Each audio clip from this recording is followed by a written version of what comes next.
नमस्कार दोस्तों, आइए जानते हैं किस समय बैठती हैं विद्या की देवी माँ सरस्वती हमारी जुबान पर।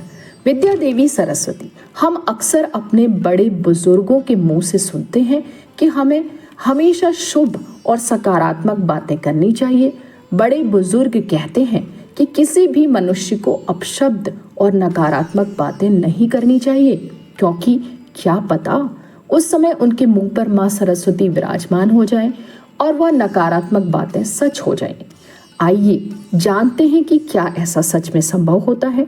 यदि होता है तो किस समय माता सरस्वती हमारी जुबान पर आसीन होती हैं। यह बात केवल कोरी कल्पना नहीं है और ऐसा वास्तव में देखा गया है। जैसा कि हम सभी जानते हैं, माता सरस्वती बुद्धि, ज्ञान और विवेक की देवी हैं। वह शब्द की माधुरी और ज्ञानवती हैं।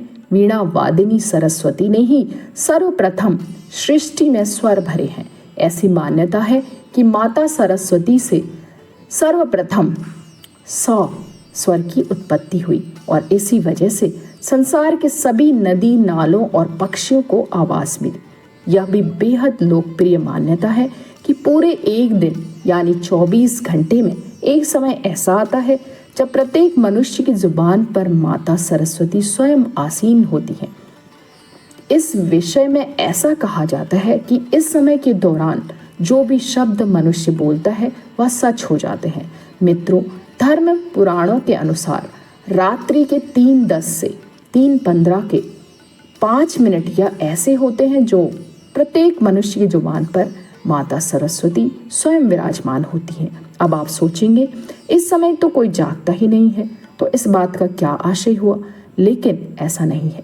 यह वह चरम सीमा समय है जब हमें किसी भी परिस्थिति में किसी प्रकार के अपशब्द या नकारात्मक बातों का वर्णन नहीं करना है, लेकिन इसका असर प्रातः काल तक रहता है।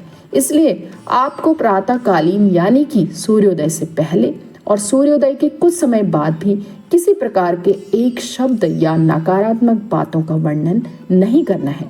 यदि आप किसी के लिए बुरा कह रहे हैं तो वे सच हो जाता है, किंतु वही नकारात्मक शब्द पुनः लौटकर वापस आपके पास ही आते हैं। यदि आप इस समय के दौरान बिना कुछ इच्छा के माँ सरस्वती का स्मरण कर लें तो माँ सरस्वती अत्यधिक प्रसन्न होकर आपको शुभ कार्यों के लिए आशीर्वाद देकर जाती हैं। इस समय के दौरान बहुत से पंडित, ऋषि मुनि यज्ञ कर रहे होते हैं। यज्ञ के दौरान ऋषि मुनि जिस भी देवता का आह्वान करते हैं वे प्रकट हो जाते हैं। तो यदि आप भी माँ सरस्वती का आशीर्वाद चाहते हैं तो बताए गए समय पर उनको याद करें और मन वांछित फल की प्राप्ति करें।